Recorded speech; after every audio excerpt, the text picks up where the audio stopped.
que mais incomodava era a falta de luz. Não saber dizer se era dia ou noite, se estava ali há uma dezena de dias ou alguns anos.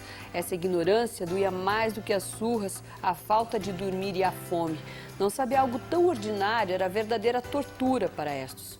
Um buraco escavado na rocha, grades de metal guardavam a saída e um brutamonte cruel mantinha todos presos. A única vantagem daquela cena úmida era dividi-la com mais 3 prisioneiros. Um humano, um elfo e um Noretang. Esse é o livro Três Viajantes. Tiago Tissot, comigo, autor do livro, é a nossa dica de leitura para hoje no programa Autores Paranaenses. Tiago, então vamos falar sobre o processo criativo desse livro aqui. Pelo primeiro parágrafo já dá vontade de ler. Obrigado. A ideia é sempre você começar dando essa deixa para a pessoa não perder o leitor, né, nas páginas seguintes. Então eu sempre tento criar uma situação que a pessoa vai querer saber o que vai acontecer para explicar aquela situação que foi apresentada no primeiro parágrafo. E logo no primeiro parágrafo a gente já tem seres diferentes aqui no teu jeito de escrever, né? Sim, eu trabalho com fantasia, muito inspirado pelo Tolkien, que foi um cara que revolucionou essa coisa de você criar mundos secundários, de você criar uma mitologia própria, uma história própria para ambientar a tua história. Então eu sempre gosto de trabalhar muito com isso e esse detalhe faz com que eu entre num ciclo de criação que sempre, quando eu termino de criar uma coisa, alguma coisa lá no meio já me mostra o caminho que eu vou seguir nos próximos livros ou nas próximas histórias, né? Para esse livro aqui, que tipo de pesquisa você teve que fazer? Então, essa é a vantagem de você criar o teu próprio mundo, porque, na verdade, a pesquisa que eu tenho que fazer é nos meus outros livros, nos meus livros mais antigos e no meu próprio mundo, o material que eu tenho já escrito e anotações que eu faço sobre as coisas que já aconteceram ou que vão acontecer naquele universo. Para você fazer essa criação, envolve uma pesquisa de criação de outros mundos, né, de autores que fizeram isso, como eles fizeram isso. Então, basicamente, a pesquisa que eu faço é ler muito outras histórias e outros autores. Porque você tem que imaginar todos os detalhes para que realmente as pessoas mergulhem, consigam imaginar, criar com você esse universo. As pessoas têm uma ideia de que fazer fantasia é fácil, porque você cria tudo. Tudo é possível, se a coisa não é possível, você cria. E na verdade é o contrário, porque quando você está criando a fantasia, você tem que criar de uma forma que seja tão coerente que o leitor acredite que aquilo é realidade. Então esse processo de você criar um mundo que as pessoas acreditem que ele existe, naquele breve instante que elas estão lendo, às vezes é mais difícil ou tão difícil quanto escrever uma história ambientada em Curitiba. E essa história aqui, no caso, Três Viajantes, quanto tempo você acabou levando entre o início, a ideia inicial e até a publicação? Esse livro específico eu acabei não me demandou tanto tempo, eu acho que foram 9 meses, 8 meses, desde o começo até o fim. Porque ele é um resultado de uns outros trabalhos que eu já estava fazendo, algumas outras coisas que eu estou escrevendo.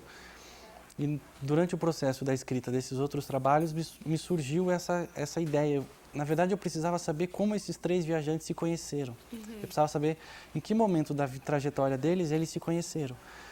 Então, pensando nisso para esse outro projeto, eu falei, não, eu vou começar a escrever para eu ter para mim como eles se conheceram, para eu poder depois desenvolver isso. E daí que quando eu comecei a escrever isso, acabou que, eu tenho um livro. Então, daí eu decidi publicar. E normalmente você escreve todo dia ou não? Escreve 1 hora, 2 horas, para, ou tem uma ideia, anota, vai lá e escreve depois? Eu tento escrever todo dia. Eu acho que a escrita ela está muito relacionada com... por incrível que pareça, eu acho que a escrita lembra muito um exercício físico.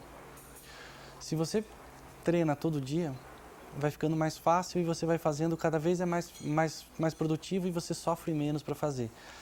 Às vezes, quando eu tenho algum problema, alguma coisa que eu não posso escrever 2, 3 dias, para eu retomar a escrita, esse processo de escrita é muito mais penoso do que se eu consigo fazer todo dia. Nem que seja meia hora, 1 hora, 3 linhas, 10 linhas, enfim. Mas se eu tiver contato com o texto todo dia, fica muito mais fácil o processo. Então eu tento escrever todo dia. Às vezes não dá, mas eu sempre... Às vezes eu não escrevo, às vezes eu abro o arquivo, deixo o texto ali, fico lendo, fico pensando. Às vezes não escrevo nenhuma letra, mas esse contato de imaginar o que vai acontecer, o que aconteceu. Então isso faz com que eu tendo contato com o texto, eu tento ter todo dia. E para entender esse seu processo criativo, você escreve sozinho, pode estar num lugar com muito barulho, prefere viajar, prefere estar na tua casa, no teu escritório? Assim, se fosse escolher, eu gostaria de poder viajar, ficar umas 2 semanas num hotel bacana, com uma vista boa, só escrevendo. Mas, infelizmente, ainda não posso fazer isso, né? A gente tem a livraria, tem o café, tem a editora, que eu tenho que a família administrar tem que coordenar tudo. Então, eu escrevo, eu gosto de escrever mais sozinho. Meu processo é lento, eu demoro para começar a escrever, eu tenho que...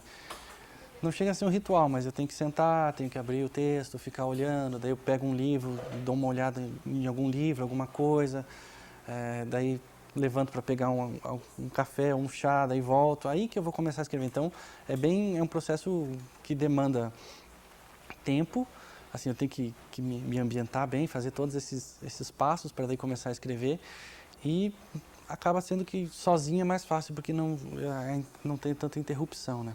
E tem uma hora que você fala, não, então tá quase no fim, ou tá chegando o momento de encerrar, como é que tá um desfecho? Eu sempre... Você não leva, porque assim, digo, o número de páginas você não leva em conta, ou você mais ou menos se programa. Não. Quero um livro de mais de 100 páginas, quero um livro de tantas, não tenho mais ou esse menos. controle. Na verdade, a história me diz o que está acontecendo. Às vezes ela me dá uma passada de perna e eu achava que ia ser mais comprido e não é. E às vezes, ou o contrário, às vezes eu acho que já está acabando e acontece alguma coisa que faz com que eu tenha que desenvolver mais e escrever um pouco mais. Então eu sempre sou guiado pela história, ela que me diz. História feita, chega a hora de você publicar. Nesse caso aqui, como é passar o texto para uma outra pessoa revisar? Como é ter esta confiança em alguém e como é também passar, no caso de fazer a capa, a ilustração, caso haja necessidade. Como é que você lida com isso? Para mim é muito tranquilo, porque eu faço isso para outras pessoas como editor, né? Então, assim, eu encaro é muito tranquilo a opinião das outras pessoas, o que elas acham. Normalmente eu levo em consideração, tento entender por que a pessoa teve aquela sugestão, por que ela teve aquela dúvida. Tento sanar todos os problemas que são apontados, né? E no caso específico do Três Viajantes, a capa foi muito fácil porque quem fez o desenho é o meu irmão, o Frederico. Então, a gente já trabalha junto há muito tempo, se conhece, então foi muito fácil. Na verdade, não deu trabalho nenhum, foi muito legal de ver o que ele imaginou. Ele acompanhou o processo ali junto com você. Então foi muito bacana de ver como que era a visão dele do que eu estava escrevendo. Então essa parte mais burocrática, digamos, que é revisão, capa, decisões editoriais, para mim é muito mais tranquilo, muito mais fácil. Porque para alguns autores nem sempre né? É um pouco mais complicado. Mais difícil, mas assim, como eu faço isso para os outros e tenho uma certa experiência, eu encaro como autor, eu já encaro esse trabalho como necessário e que, na verdade, é em benefício do resultado final, né? Você já está com vários livros publicados e eu queria que você falasse um pouco dessa tua opção por esse estilo de literatura. Eu acho que na verdade eu comecei a escrever porque eu estava estudando um pouco quando eu descobri a fantasia e essa coisa de você criar mundos secundários e você ter que criar uma mitologia, uma história, uma economia própria.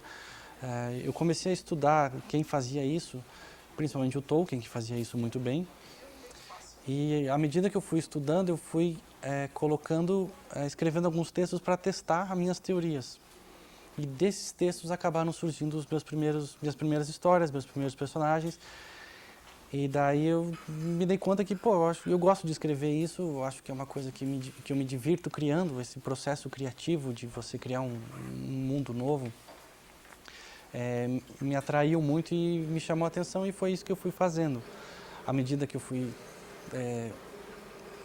digamos, crescendo como leitor e lendo outras coisas, e lendo outros autores, lendo os clássicos, lendo essas outras coisas, eu fui me interessando por escrever outras coisas também. Então hoje eu tenho contos que não são de fantasia, que são publicados em antologias, em revistas, periódicos literários e tal. Mas o que eu me divirto, quando, assim, agora eu quero me divertir escrevendo, normalmente é com a fantasia. Tiago, e como é que é escrever um livro com o nome Tiago e com o pseudônimo Estes? Na verdade, o pseudônimo veio com o primeiro livro, Um Segredo da Guerra. Começa aqui essa história, então. Quando eu escrevi ele, a minha ideia era que o leitor estivesse pegando um livro e achasse que era um livro daquele mundo que eu criei.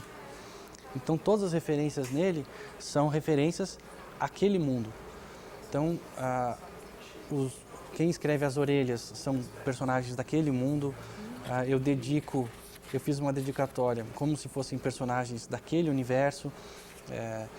Então, não teria que ser o nome teria que ser daquele universo também. Então eu decidi assinar com esse pseudônimo, que é um dos personagens do livro, até está nesse aqui, que é o Estes. Ele aparece em vários livros, eu gosto bastante dele, sempre estou trabalhando com ele. Então daí eu tive essa ideia e acabei assinando como se fosse um dos personagens que tivesse escrito o livro. Para a pessoa que pega o livro ter essa sensação de que o livro faz parte daquele universo. Aí, assim, o segundo livro, O Ira dos Dragões, foi uma consequência. Falei, bom, se alguém gostou do primeiro livro e for procurar o segundo, vai procurar pelo mesmo autor. Vai então, querer já alguma coisinha, né? Vou assinar com o mesmo pseudônimo. Mas daí, com o tempo, eu vi que eu ia acabar sempre... Uma hora eu ia ter que dar um basta nisso, senão eu ia ter que ficar sempre assinando com pseudônimo.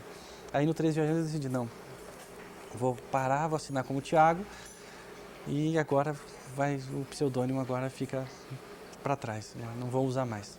Muito bem, então vamos sugerir a leitura de O Segredo da Guerra, A Ira dos Dragões e Outros Contos e 3 Viajantes para entender esse universo, então. Então, assim, a ideia dos 3 livros são essas. Eles são passados do mesmo universo, fazem referência a coisas que acontecem nos outros livros, personagens que aparecem nos outros livros. Eles estão sempre muito bem amarrados, mas são independentes. Então, você não precisa ler sequência, não precisa ler todos para entender, né? A história sempre se sustenta sozinha. Interessante demais conversar com você. Quem quiser encontrar esse livro para leitura, então, os 3, onde pode procurar? Qualquer livraria. Pode ser aqui na Arte Letra, na livraria, né? Mas nas outras livrarias tem também, as redes, as independentes, todas elas têm. Obrigada, Thiago. E essa foi a nossa dica de leitura de hoje no programa Autores Paranaenses.